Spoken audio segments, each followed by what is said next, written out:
去街市，去個漁農處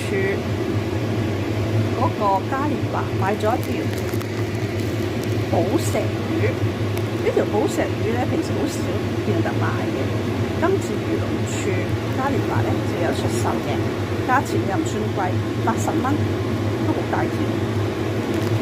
咁咧，跟住檔主話咧，呢啲魚肉係好鮮美嘅，咁啊蒸12分鐘嘅啫。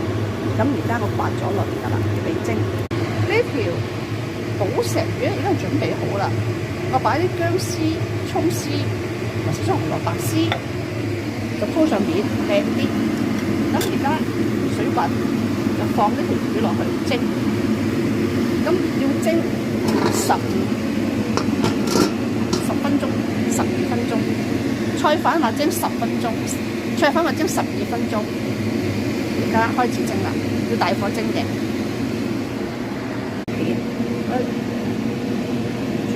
而家呢條魚蒸完12分鐘攞出嚟，已經熟晒啦。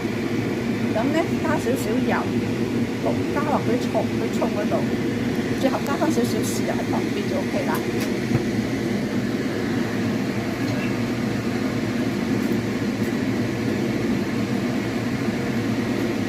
旁邊加就唔好喺中間加，咁咧呢條魚就調味㗎啦。